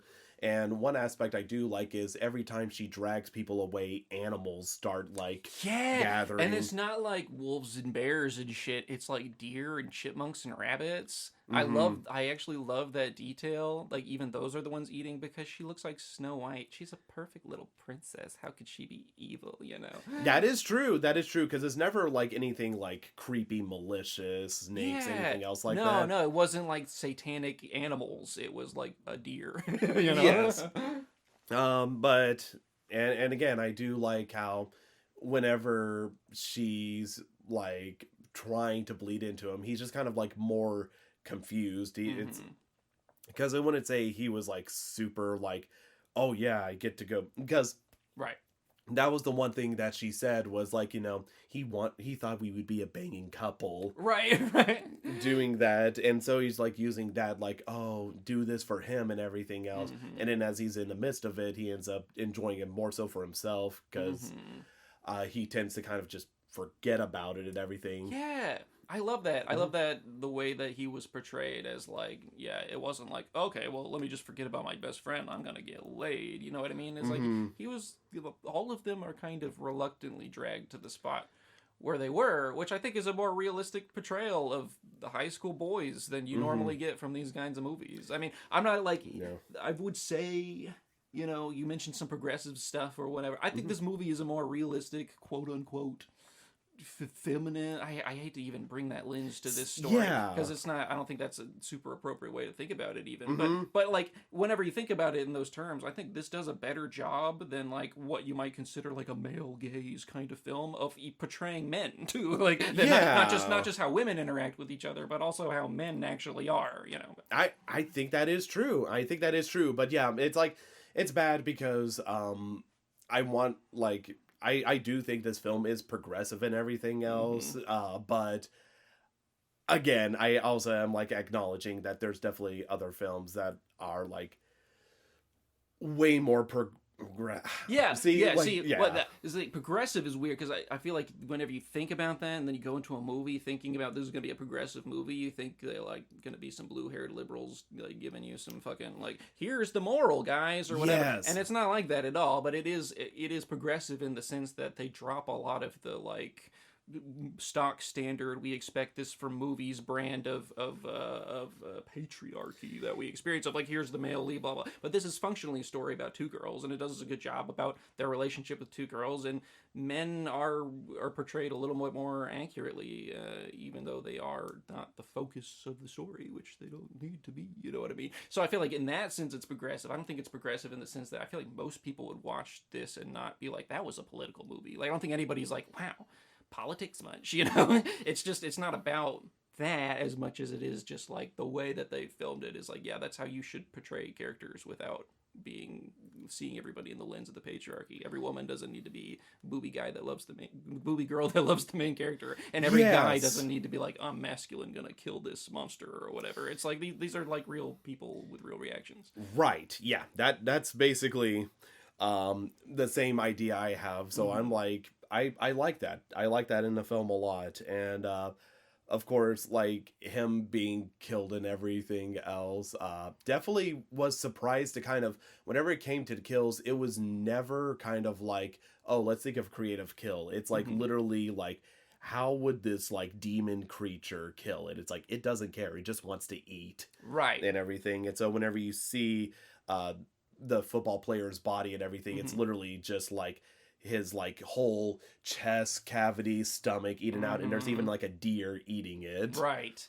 Yeah, and I love how whenever they talk to Jennifer, when Jennifer sort of reveals this stuff to Needy, it's portrayed as like an emptiness. She's like, I just feel so empty inside, and she like needs to fill that with boys. You know what I mean? Yes. Oh, and that's like literally, true. you know what I mean? But so I love that they reinforce the idea that this is like a mental health problem that she's going through, but that's not as exciting of a conflict. So like, yeah, she's literally plugging the hole with boys, but like literally consuming boys to plug the emptiness inside. Yeah, and of course, like one thing everyone knows about the film is like after the boy's death, Bill Fagerbach is the dad or whatever, has the impeccable line of you hear me, you bastard? I'll cut off your nutsack and nail it to my door. Yeah! Like one of those lion door knockers rich folks got. That will be your balls. Yeah, I think that's a perfect way to describe how progressive, quote unquote, this movie is. It's like he hears about that somebody that killed his son, and instantly, not only does he go to this weird hyper masculine, like what you expect from that generation of I'm gonna nail your nuts to the door, which is like fucking bizarre and anyways, but also he also just assumes it's a guy who did this. You know what I mean? Yeah. So this monster that killed my son must have been some dude, because that's the world we live in when they're completely blind to the fact that the devil is a 17-year-old hot chick. You know what I mean? But yeah, and going to the next victim being Colin Gray and everything. First off, this just sends me back. I love seeing him drive to the address that she gave, because you see the iPod plugged into the cassette player and everything else, and being charged as well. And I'm just like, yeah, that takes me way back. Doing that. That's how boomers feel watching movies with like 8 tracks in them or something. You're like, yeah. Yes, exactly. I just love how needlessly complicated it is. Yep. That they could have just been like, oh, he's listening to a CD. No, it is like literally plug in your iPod, like second generation, third generation, whatever. The kids these days don't know about that. They don't know about that. Back in my day, I needed an adapter for a cassette player to plug in my iPod to my car. Back in my day, instead of sliding your thumb up and down, you had to move it in a circle. You had to do a little wheel. And it just did.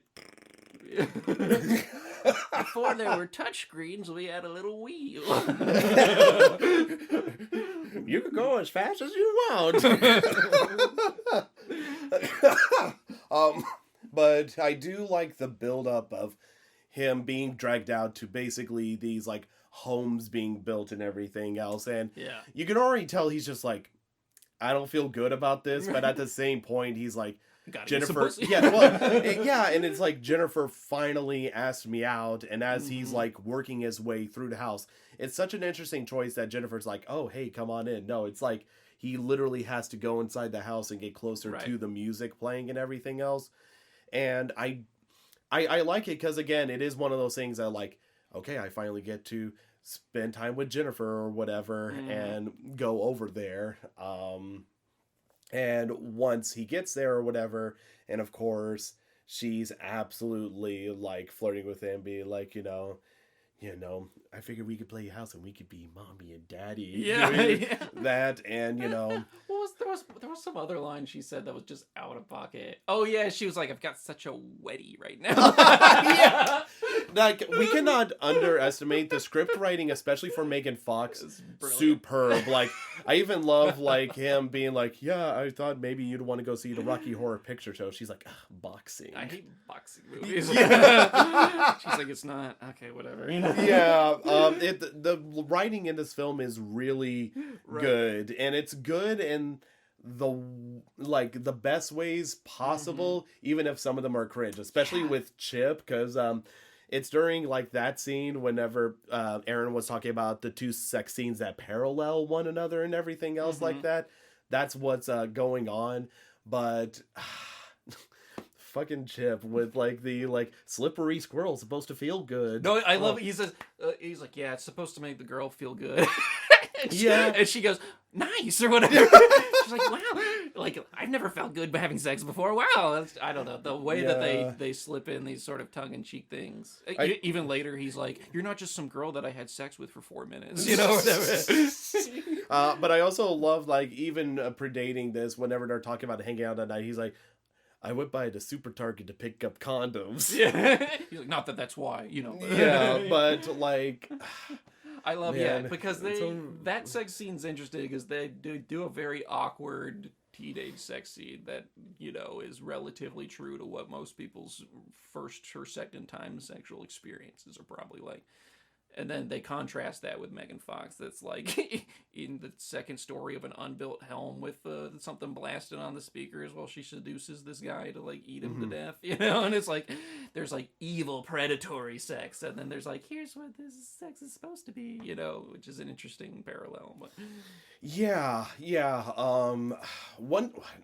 There's so much I want to dissect about this scene. I'm afraid I'm going to forget to mention this. But one thing I do like that's brought up is like whenever she's like just talking about like how like obsessed she is with him right now and everything else, he has like a moment, obviously still commits to it, but he has that certain hesitation where he's like, do you even know my last name? Right. And she was like, silly.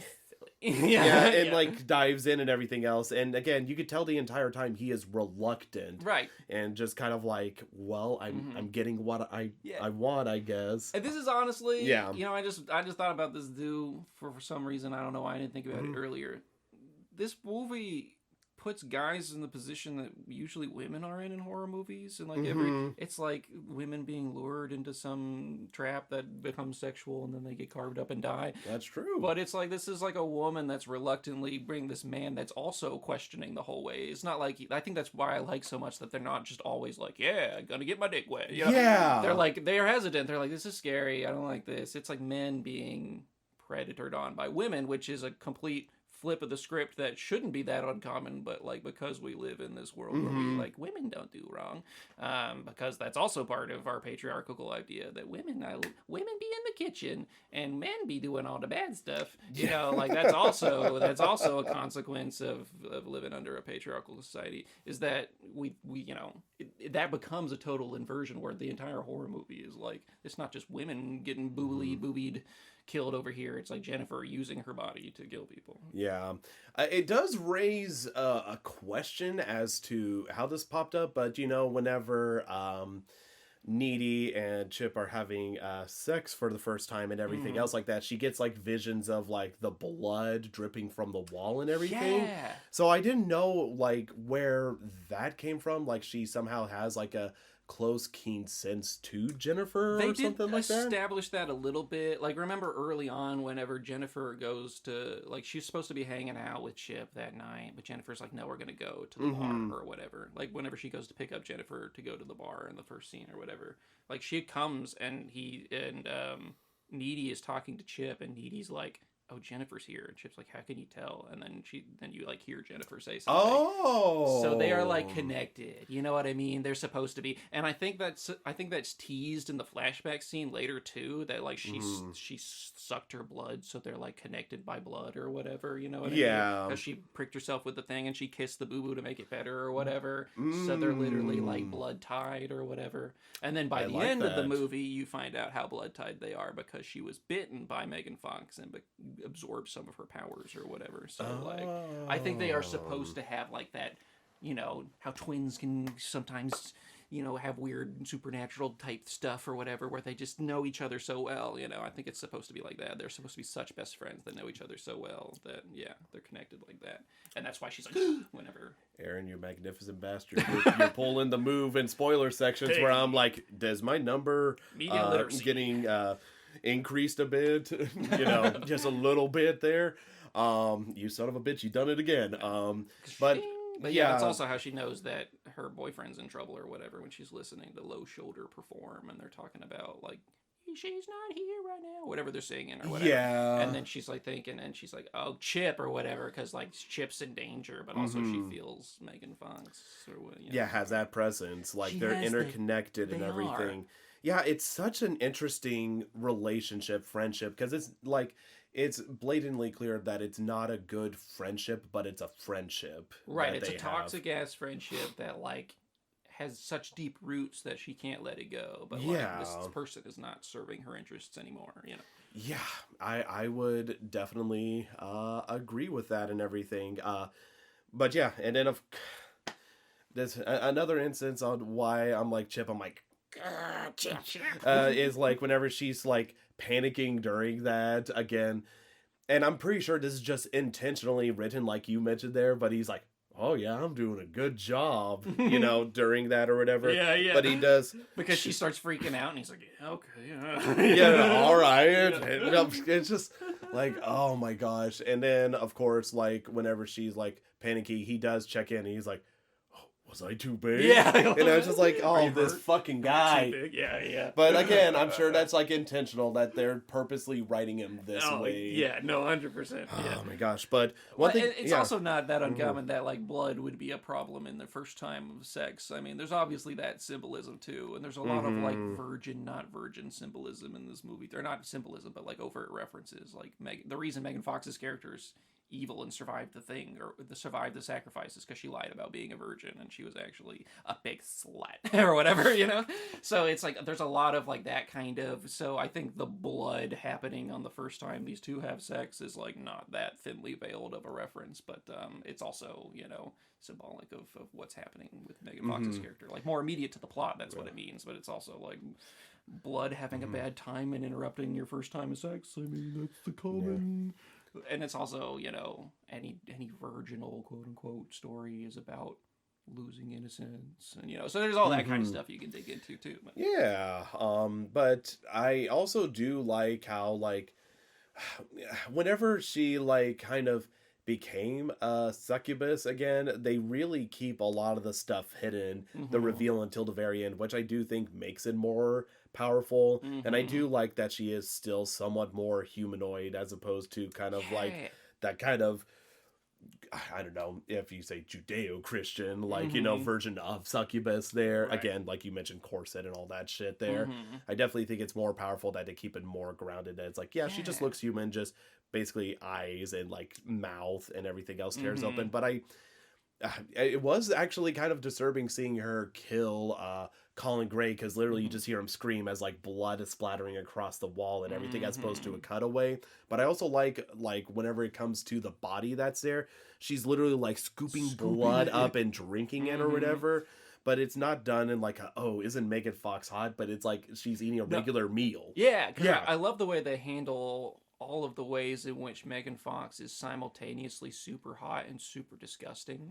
You know what I mean? They do it in a variety of ways. I think the literal way that you expect from a movie like this, because succubuses as creatures are supposed to be hideously horrifying. That's the trick of the succubus. It's just they trick you into thinking they're attractive, but they actually need to suck your soul out to be attractive. They're actually hideous old beasts or whatever.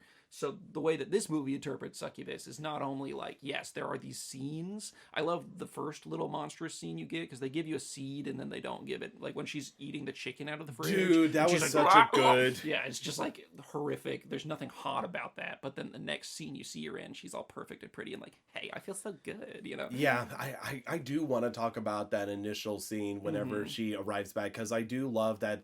the outfit she was wearing white and everything, so the blood is just more apparent. All over it. And I do love that first reveal of her smiling and blood is just dripping out of her mouth. Yeah. Which again makes sense that she just killed that exchange student, even though you don't find out later. But also just her digging in the fridge and just eating the rotisserie chicken cold off the floor. But you find out later she was there to eat her best friend, but then stopped. You know what I mean? I'm so stupid. I must have missed that. That's why she goes and eats. I think she eats the exchange student after she leaves her house, because she said she came to her house, but she's I just couldn't bring myself to hurt you because you're my best friend or whatever. Whenever she's explaining that she's a succubus or whatever, and then she's and then I saw him on the way home walking back because he was lost, and then she ate him or whatever. So I think that all the blood that was over her was from her being sacrificed or whatever, Yeah, that true as well, and the puncture wounds in her jacket. But also the black vomit is such an interesting choice, just the way it moves after she which I was surprised they didn't really describe any more about that, especially with the way it kind of I can't describe it, but the ooze kind of rose up and kind of reacted to it. Yeah, and there's a lot of ways you could portray somebody being a demon evil person. It's interesting that she vomits disgusting bile out of her mouth, because that's what she does in real life too. Yeah. She's a shit talking. She uses her mouth to manipulate people. And... bro, you're hitting points hard, especially because who's the one that has to clean it up? Exactly. Ooh, that's good. Yeah. No, you see, smart. You toss a softball, and I was able to hit it. And it's funny because the next day, Megan Fox pretends nothing happens, but Needy specifically says, I know this happened. She doesn't say you're gaslighting me, but she's being gaslit. She's I knew this happened. I don't know why you're telling me it's not, because I spent all night scrubbing it off the linoleum. You know what I mean? You are making messes. I have to clean up, and that's their role in the relationship. Is she's trying to get her out of trouble constantly. But Megan Fox doesn't actually give a fuck about her at all, so she never listens. Yeah. And one of the things that I want to talk about, this is the one that I said, is this progressive or is this bait? Is whenever Jennifer appears in Needy's bedroom after killing Colin Gray, the emo kid and everything else. Because, she's in the bed, and it's are you wearing my shirt? And she's in her undies. She's we just have a sleepover. Yeah, we always share the same bed. And then she leans in to kiss Needy, and Needy reciprocates and kisses back and everything else. Now, I'm just asking this because while watching the scene, I could see how a lot of your average man would be whoa, yeah, lesbians, doing that. But for me, I watching it, I was this is progressive. Oh yeah. Like two women genuinely making out in a film Yeah. and everything. I think it's pretty realistic, and if that wasn't you guys' experience or understanding of women in that time, then that's cool. You guys weren't hanging with the right women. But there's a lot of girls out there. Also, I won't wrap everything back to the patriarchy, but just so you know, also patriarchal. When you live in a society that's like women hot, Jennifer's body, look at her body all the time. Women think other women are hot too. I don't know if you haven't noticed. Yeah. So yeah, this is like an interesting. I love this is like very sapphic. This is very like the relationship for Megan Fox has transcended that level. But I think it's not progressive in the sense of like these are two characters that like each other and they're kissing, because that's not what's happening on screen. What's happening is Megan Fox is showing that she is plugging this void, because in that after that scene she's like, I thought you only ate boys. Like there's another part she's like, I thought you only ate boys, and she's like, I swing both ways or whatever. Yeah. I don't think it's necessarily to be like, hey, bisexual representation or whatever. I think it's to say that this isn't even sexual for her. It's like power. I need power over people. And if it doesn't matter who it is, it doesn't matter if it's my best friend, I can still use my body to manipulate them. You know what I mean? So I think it's progressive in the sense that like two people of the same gender getting seduced, whoa, you know, like, and maybe in that sense, but I think it's more quote unquote progressive in the sense that it's not about like it's not even performative progressivism of like, see, women do this too. It like serves the plot in a very meaningful way to show that like Megan Fox, this is the one speed she knows, and she's going to control people with her body and with her manipulation in whatever way possible, which is why even like, you know, Needy's character is not portrayed as somebody that likes women versus Jennifer is, but which is why after that happens, even Needy is like, wait, what is going on? She's like, why am I kissing you right now? Like, why? But it's because that's what succubus is. You don't expect them to be able to draw you in, and she's just as reluctant as all these guys that we're getting drawn into. You know what I mean? Is to share that, like, you know, this is how Jennifer's brand of evil works. You know what I mean? Yeah. And I do think, like, again, like, I don't know. It's just, it's kind of pathetic that our whole bar of kind of like whenever it comes to representation and everything else like that, especially from Hollywood and everything, is like dependent on like, remember The Last Jedi? Oh, yeah. Those two women kiss in the slug? Whoa! Yeah, doing that or whatever, but like genuinely, like, it focused in solely on the lips, which I love that cinematography choice, just zooming in on just like the lips and everything else. And again, like, it's not just like it's not even like a kiss or like kind of rubbing lips together. They kiss, and they show all the little details, and it's like the tongue starts to venture forth from Anita. I mean, they needed to show the seduction. That's what the succubus does. Yeah, and like I was just like, wow, this is wow. Like, yeah, they go for it and everything else, and kudos to them. Kudos to the director for that one. But yeah, and yeah, it was really well done and everything else. So that's why I was like the fact that I'm like, I don't feel like that. Yeah, but again, you say progressive, like, but literally, I'm pretty like what I would compare this to is another movie they mentioned in this film by name is Rocky Horror Picture Show, which was progressive at the time. But Tim Curry's character seduces both the guy and the girl. You know what I mean? Yeah, it's supposed to be this sort of like that's just the weapon that he uses to get them in the man. It's the same thing with Jennifer's body. I mean, she is Tim Curry's character right now. It doesn't matter. It doesn't matter that she's not a transsexual transvestite from Transylvania or whatever. Yeah. She's you know, she's swinging both ways because it's not about the gender. It's about the seduction. You know. Yeah. So like, I felt like that scene was well done, and everything leading up to it, because I do think it did just sort of lead into the fact that, like, yes, she is a succubus and she's literally able to drag in anybody she wants. And I love that they made the deliberate choice that whenever it came to her seducing people, there's not like some magical flair special effect or anything else like that. She's just using her body, using the most seductive thing that woman's got on. Right? Yeah, and again, like, it's also one of those things that, like, with the kiss between Needy and Jennifer, it's not like a quick, like, doing that. Like, you focus on that for, like, a good minute or so of them just kissing and then getting close. And it isn't until Needy's just able to push away. She's like, wait, no, what are we doing? Right. And everything else, like, just finally having enough forethought to just, like, pushing it back. Because I feel like, again, it is just sort of, like, Jennifer just being like, you are mine, and everything else it's like about that. the control, yeah. And I do... I love that there's hints that she's eyeing Chip and everything else like that, and just keeps looking at it, because it's not even just like a last minute thought of revenge or anything else. Like, it's just been boiling up. It happens, I forget exactly what it was, but they're on the phone talking about something, and Needy's like, I gotta call you back, and Megan's like, just talk to me for whatever, and she's like, no, I gotta, and she switches to Chip, and that's the moment when Megan Fox's character says, crossing you out, you know? Yes. And everything from that point has...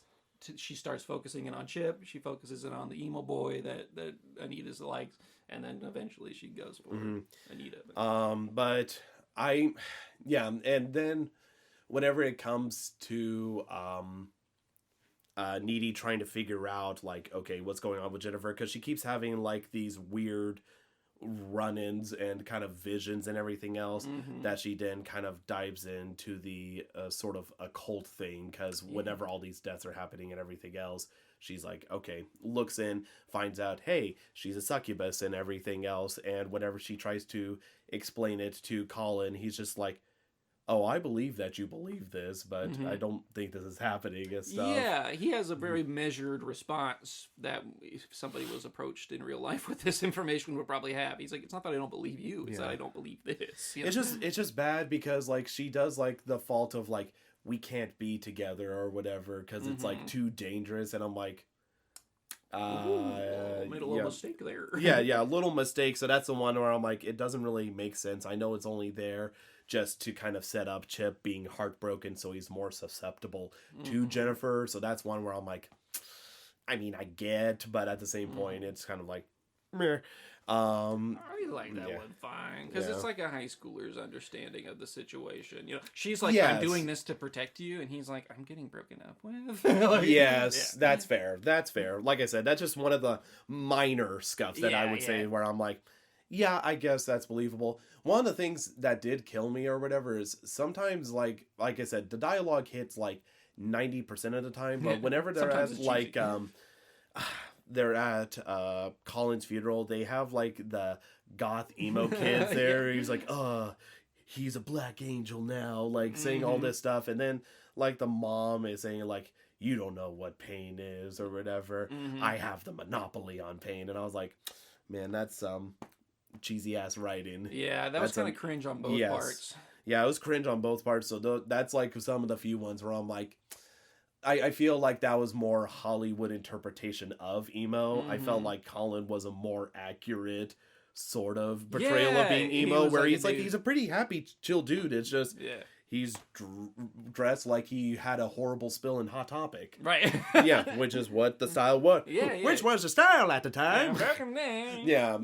Cool. But yeah, so that's like a few of the things where I'm like, yeah, I don't know about that one or whatever, but again, whenever they're getting ready for the dance and everything, and Colin runs into Jennifer, and Jennifer preys on that weakness, and not only that, but uses Colin as a weapon against Chip by being like, yeah, you know how she said she was nice and stuff, right? Yeah.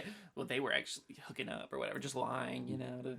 Porking on the semi-daily or whatever. Something like that. And again, preys on an insecurity, and he's kind of let in, and then she drags him over to the abandoned swim pool, which I laugh at how, like, run down it is, everything else, but also at the same point, I'm like, I'm gonna let it pass. This is sick as hell. I actually love that. Yeah, I think the environment was super sick. Part of what I love about it is, like, abandoned school swimming pool is like high school romance scene 101. This is where we literally watched a trailer for a movie with Elliot Page, back when she was credited as Ellen Page, having sex in a swimming pool in one of the scenes. It's like that was like teen movie shit at the time, and so I love that they flipped that on its head. Where like, yeah, but it's not like a well maintained, for some reason, abandoned swimming pool in a school. It's literally overgrown with vines, and there's trash, and the water's green and disgusting. You know what I mean? So it's like that trope of like, this is where the two characters finally have sex, but like it's disgusting and gross, and like that's like supposed to be the point. You know? Yeah, and I do like how whenever Needy is just kind of caught aware and is like, oh my gosh, Chip's not here, something must have happened, and tries to follow the steps. And I do like, well, why would he drive to school? He could just walk there or whatever. Right. He went that way. And I love the specific shot of like the building of the swim pool, because they have it set up like it's a dadgum, like, just I'm trying to figure it out, but like they're doing it very artfully, where it's just like you see this big hill in the background, looming cloud building, and a person running up or whatever. Yeah. Just makes you feel like one of those like old school Hollywood films where they would have like the backdrop and then the actual sound stage or whatever. Yeah, it kind of reminds me. Sorry, spoiler alerts if you guys haven't seen One Flew Over the Cuckoo's Nest, but I won't get too crazy with it. But at the end, there's a scene where somebody's like running away slowly from a mental hospital, and it looks like the opposite, where you're running away towards the mental hospital. Oh my god! It's like a reverse of that almost. Ah, yes. Yeah. But I do like that whenever she gets there or whatever, as she's trying to run there, basically Chip has found out he's too deep, and as he tries to kind of go back, that Jennifer's like, nope, you're in too deep now, and just kind of... And literally throws him in the pool, Yeah, and whenever we get to the pool and everything, she turns around and she reveals her face with, like, the fangs and everything else, which, I mean...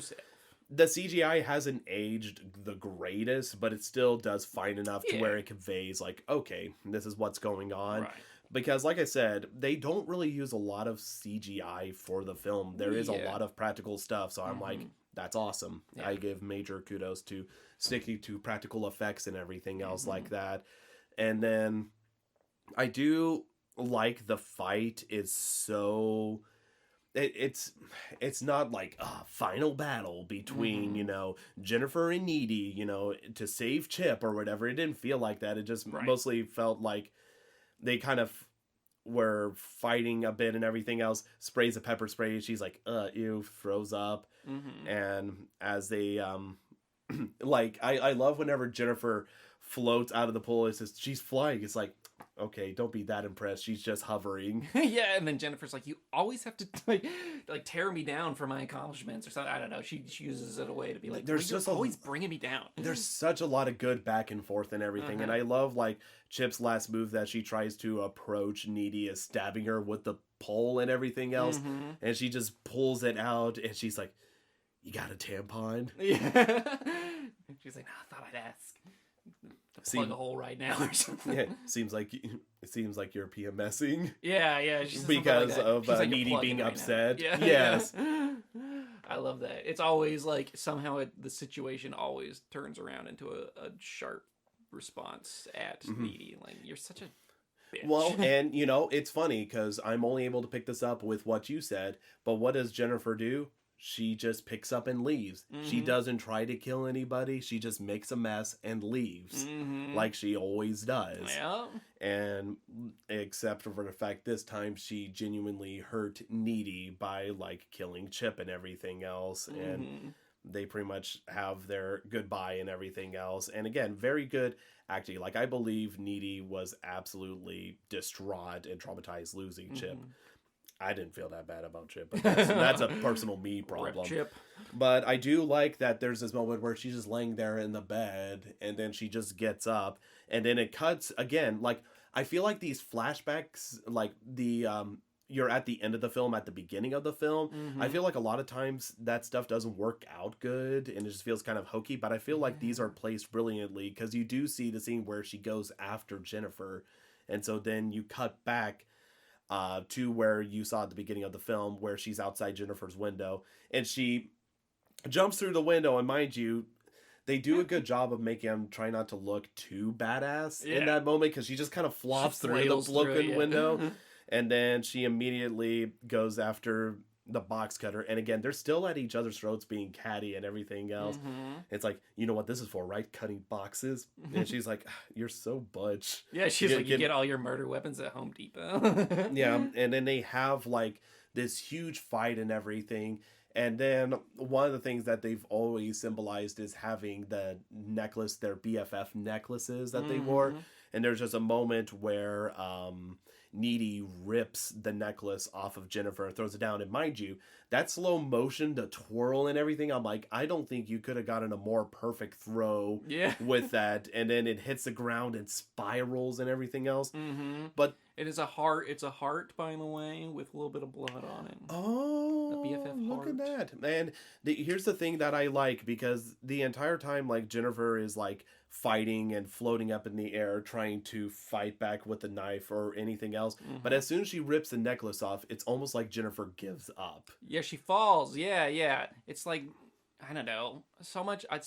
You can interpret this movie definitely as like unrequited love on Jennifer's part. Like, she does love, she wants Anita, she needs Anita, she's so needy for her or whatever. But it's not like gonna go both ways, because Anita doesn't care about that. So like the fact that everything is about that, and then she literally breaks her heart, and then literally stabs her through the heart. Yeah, it takes her out. I also think it's funny that she crosses her stomach with the box cutter first, and that's what causes the blood to get on the locket. So not only is Anita the one crossing Megan Fox out of her life now, when she was like, I'm going to cross her out, but it's also literally like, cross my heart and hope to die. Like, But I like that, because genuinely, this is the one time where Jennifer pushed Needy too far, and that's what broke the friendship and everything else. Not that it was a good friendship, but it broke it. And at that point, she realizes she's lost Needy, and now she has like nothing. Because I do genuinely feel like Jennifer does give up, because obviously she falls. Yeah, as soon as because that's what she's doing it for, to some extent. It's like she needs Needy. Yeah, and so then like whenever she stabs Jennifer through the heart and everything else, breaks her heart. Yeah, it breaks her heart and everything. Which is also a common thing that they go through. I mean, not only is she in the heart outfit at one point, but she's also like, that's how she seduces Chad. It's like, my heart's just broken, and she's like, mine too, or whatever. It's a common using heartbreak as a method of predation, and then the way that you kill this succubus is to literally break her heart, stab her through the heart. Yeah, and so that's what ends up getting her thrown into the asylum and everything else, the correction facility. And the first time I watched it, I didn't care about it too much, because I felt like I was starting to already become tired of the trope about all right, this person's going to be a complete badass and everything else like that. But I feel like I misinterpreted this vision of Needy being the badass, as opposed to approaching it as like, she's finally just like taking action and just not letting anything stop her and everything else. And because of that, obviously there is like the whole literal reason of like, she got bit by a demon, which gave her powers. But it's like, now that basically she's not needing anyone and basically can stand on her own, she ends up becoming way more powerful. Absolutely. I love that we watched this when we did, after watching Stephen King 2 Electric Boogaloo last time or whatever, because that story had sort of the opposite lesson, which may be more closer to a healthier lesson, which is that like, revenge is not the answer, and that forgiveness is, even if it's hard. And this story seems to end on the lesson of like, revenge is the answer. Actually, she uses a hurt person hurt her, and she uses her newfound trauma powers or whatever to go hurt people that hurt her, and it's like a positive note at the end. It's the Luigi version of the story, you know what I mean?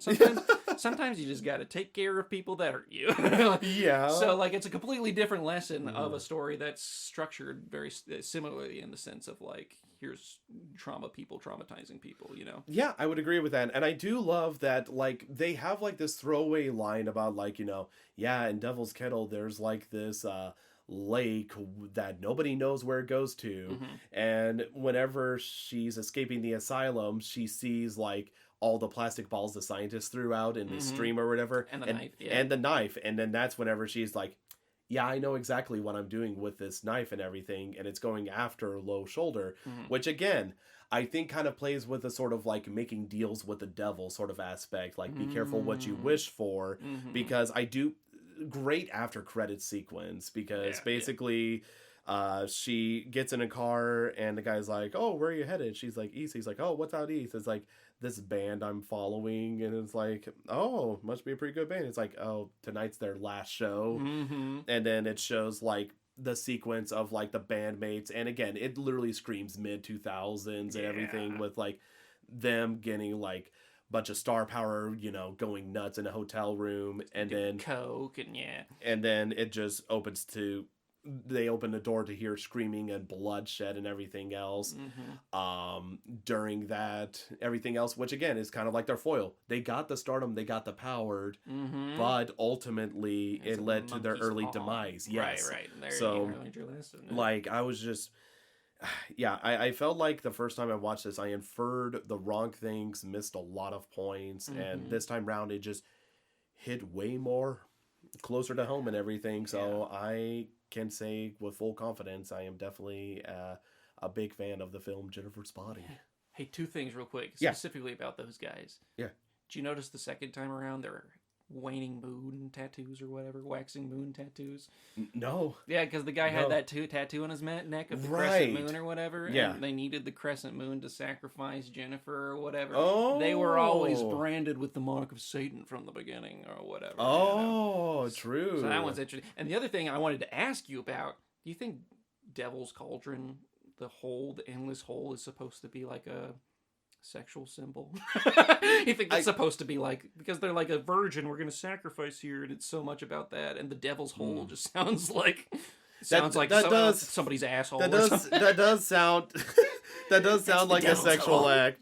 I thought, in all honesty, you were going to go the more literary route, like, oh, it represents the hole that they're trying to fill and see where it goes. Well, that's kind of what I picked up on, but then I was also like, is this sexual? Because, you like watch Alien for the second time or something, you're like, wow, this really is a lot of vaginal imagery. Or yes, like, true. Do you think it was, like, do you think this was supposed to be like because the movie's so much about, like, sex and using sex to manipulate? Do you think it's supposed to be like, there's the devil's hole that you're using or whatever? You know? I'm a little bit bought into that one. I can't say no. I think that was a little bit on purpose. Yeah, for sure. I just like one thing like, oh, you're talking about the devil's hole? It's a nice wet hole that everybody's interested in this town. That's all I'm saying. And they drag a virgin out there. Shit, whenever you mention like that, I can't dispute that, dude. Yeah. All right, can't confirm. That's the wetty Devil's that Kettle. Megan Fox was talking about. I got such a wetty. What, Devil's Kettle? Devil's Kettle. That's the other thing that's the other way that I said earlier that Megan Fox was disgusting in multiple ways. Like in the way that she's a succubus is not only is she disgusting by turning into like the fucking teeth monster with the lizard eyes, but I think it's also deliberate that like while she's seducing people, she uses the most turn off language. Like, I have such a wetty right now.